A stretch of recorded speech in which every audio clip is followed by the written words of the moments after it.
Shalom jemaat sekalian yang kasih Tuhan. Hari ini adalah hari yang spesial karena hari ini saya, Lose Luki, Lose Titian, dan Lose Maruli akan menyampaikan pembinaan tentang diakonia. Tapi sebelumnya jemaat sekalian, mari kita bersatu dalam doa. Tuhan Yesus, kami bersyukur hari ini kami masih diberikan kekuatan, kesehatan, dan kesempatan untuk belajar apa itu diakonia dan bagaimana pelayanan diakonia pada masa ini.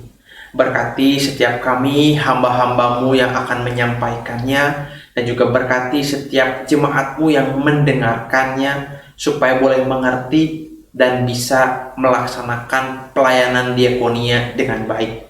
Demi nama anakmu Tuhan Yesus, kami berdoa dan mengucap syukur. Haleluya. Amin. Jemaat sekalian, pelayanan diakonia tampaknya sudah tidak asing buat kita sebagai orang percaya. Bahkan kita sudah sangat sering mendengar kata diakonia. Namun, terkadang kita belum memahami esensi atau makna sesungguhnya dari kata diakonia itu sendiri.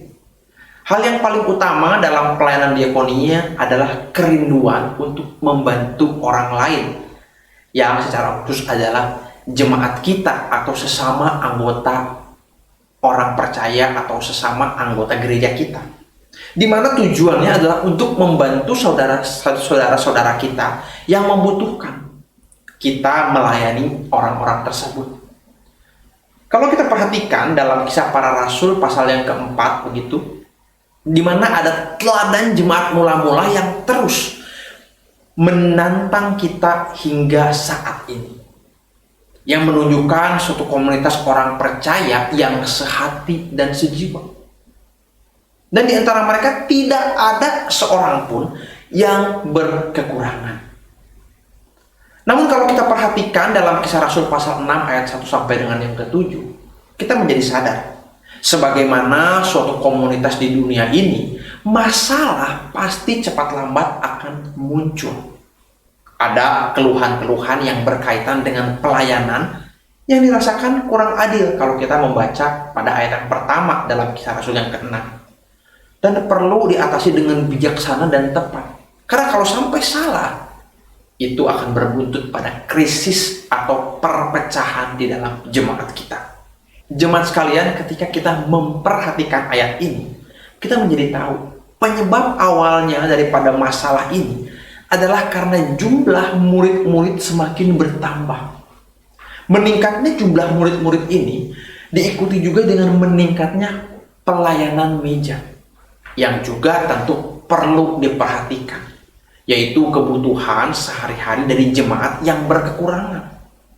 Kalau kita melihat dengan seksama di ayat ini, pas Kisah Para Rasul 6 ayat 1 sampai 7, para rasul segera bertindak dengan mengangkat 7 orang untuk menangani masalah tersebut.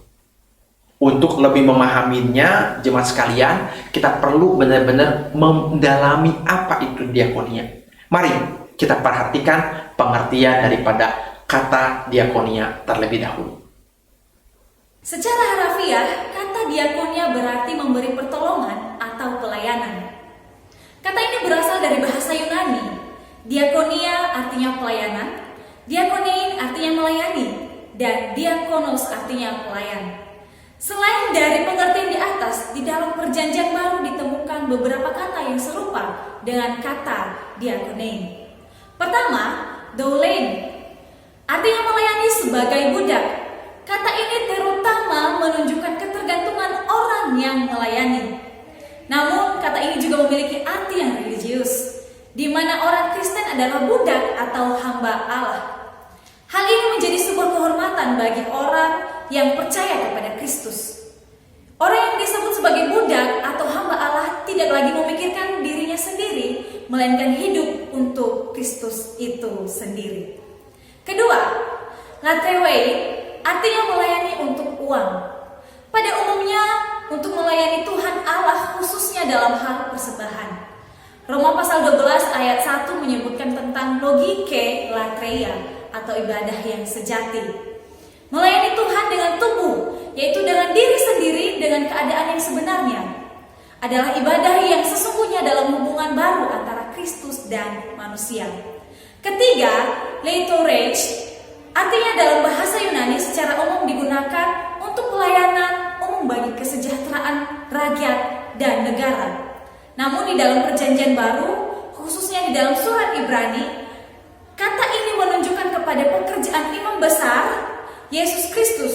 Kemudian di dalam Roma pasal 15 ayat 27 dan 2 Korintus pasal 9 ayat 12, kata ini dipakai untuk kolekte dari orang Kristen kafir untuk orang miskin di Yerusalem. Keempat, terapein. Kata ini dapat diartikan menyembuhkan. Kelima, diakonein. Secara harafiah, pelayanan meja di negeri Yunani dianggap sebagai pekerjaan yang rendah. Dianggap sebagai budak dan orang yang merdeka tidak akan mau melakukan hal demikian. Menurut Sudarmo, diakonia pada umumnya dipakai bagi aktivitas gereja untuk membantu anggota-anggota gereja yang lemah ekonominya. Diakonia merupakan tindakan dari melayani yang dilakukan oleh pelayan.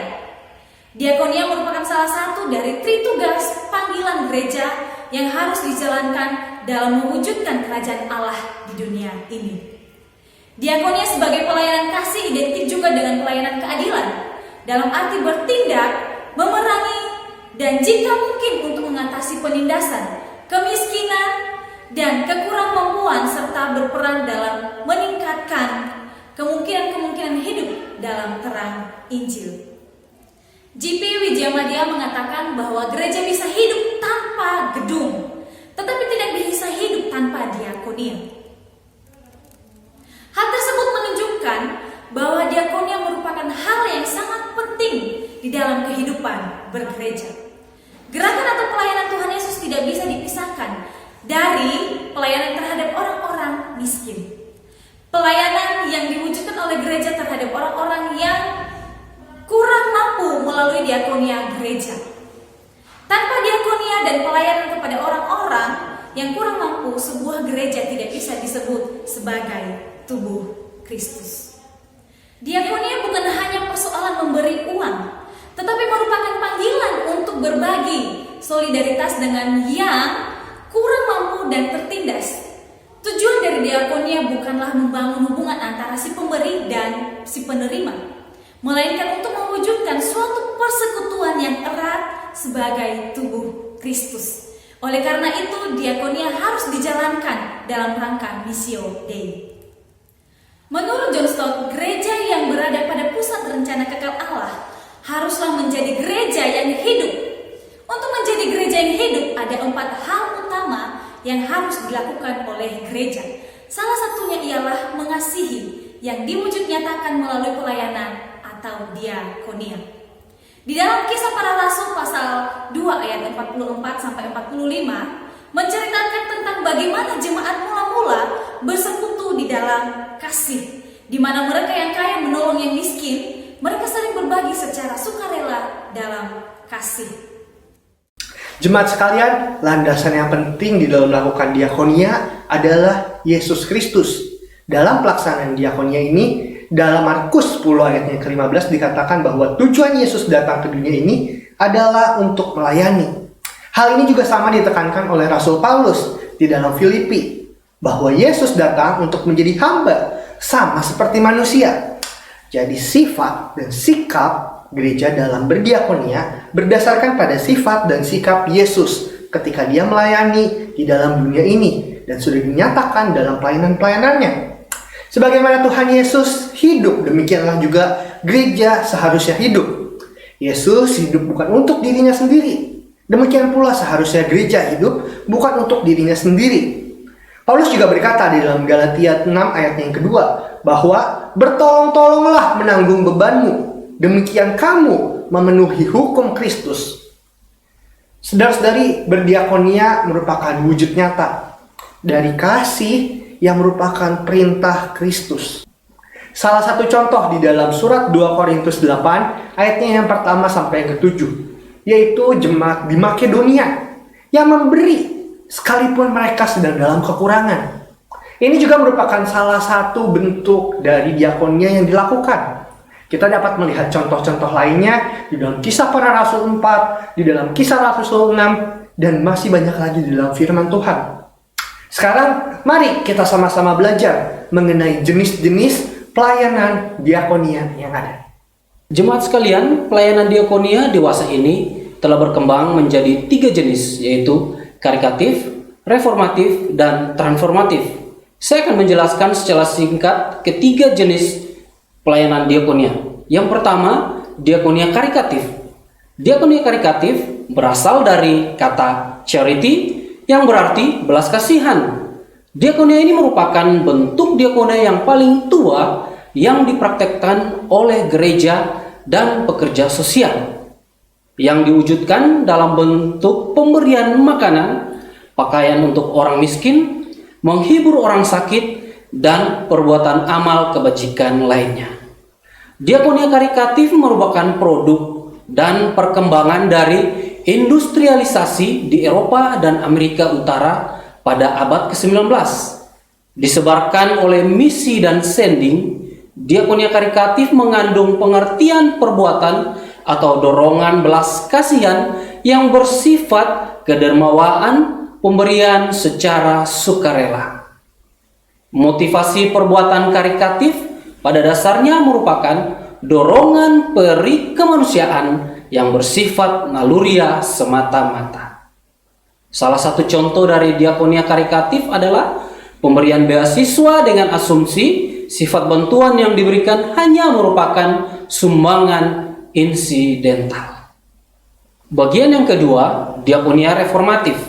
Diakonia reformatif adalah bentuk pelayanan yang dilakukan dengan cara memberikan fasilitas-fasilitas dan keterampilan-keterampilan tertentu bagi kelompok-kelompok yang dibantu. Biasanya, sasaran dari diakonia reformatif ialah kepada individu, perorangan untuk usaha mereka dalam rangka ketahanan ekonomi mereka. Contoh dari diakonia reformatif adalah kegiatan pelestarian lingkungan hidup. Namun, jika kegiatan ini mengarah pada perubahan kebijakan lingkungan hidup, maka hal tersebut dapat termasuk di dalam diakonia transformatif. Pada bagian yang ketiga, diakonia transformatif. Diakonia transformatif adalah bentuk pelayanan yang dilakukan oleh gereja dengan mengembangkan diakonia karitatif dan diakonia reformatif. Diakonia transformatif dikenal juga dengan istilah diakonia pembebasan yang bersumber pada kelompok, bukan pribadi. Dalam diakonia ini, upaya pemberdayaan, penyadaran, penglibatan, dan pengorganisasian oleh jemaat juga masyarakat merupakan kata kunci. Melalui diakonia ini, mendorong jemaat untuk mampu percaya diri dan mengelola dirinya sendiri. Tujuan dari diakonia ini adalah untuk mewujudkan perubahan total dalam fungsi dan kehidupan bermasyarakat, yakni perubahan yang terjadi dalam seluruh aspek kehidupan manusia, yaitu politik, sosial, dan ekonomi. Selain itu juga untuk membebaskan masyarakat kecil dari belenggu ketertindasan struktural yang tidak adil. Diakonia transformatif lebih bersifat mencegah, menjunjung tinggi keadilan, mewadahi partisipasi jemaat atau masyarakat, menganalisis persoalan kemiskinan dengan kacamata sosial, melakukan penyadaran, dan mengorganisasi masyarakat. Jemaat sekalian, sampai di sini kita sekarang sudah paham mengenai pelayanan diakonia dan esensinya. Melalui pelayanan diakonia, di dalam Kisah Rasul pasal 6 ayat 1-7, kita jadi tahu tujuannya adalah bukan hanya untuk membantu, melayani, atau menyatakan kasih Allah, tetapi juga membuat firman Tuhan semakin tersebar dan banyak orang yang percaya kepada Kristus. Jadi sekarang kita tahu pemberitaan firman Tuhan dan pelayanan diakonia tidak dapat terpisahkan. Lalu apa yang harus kita lakukan hari ini? Jadikanlah seluruh berkat yang kita miliki itu juga dapat dinikmati buat banyak orang, terutama anggota jemaat kita, sehingga bisa memperluas kerajaan Tuhan. Amin. Mari kita bersatu dalam doa. Tuhan Yesus, terima kasih buat kebenaran firman-Mu yang sudah kami pelajari. Melalui pembinaan kali ini, kami boleh mengerti pelayanan diakonia dan esensinya.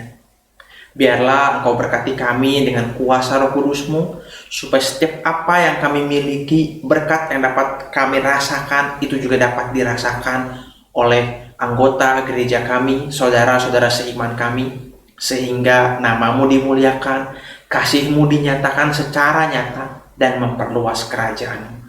Terima kasih Bapa. Demi nama anak-Mu Tuhan Yesus, kami bersyukur dan berdoa. Haleluya. Amin. Jemaat sekalian, sampai di sini pembinaan kita. Biarlah sungguh pembinaan kali ini menjadi berkat buat kita. Sampai jumpa di pembinaan-pembinaan yang akan datang. Tuhan Yesus memberkati.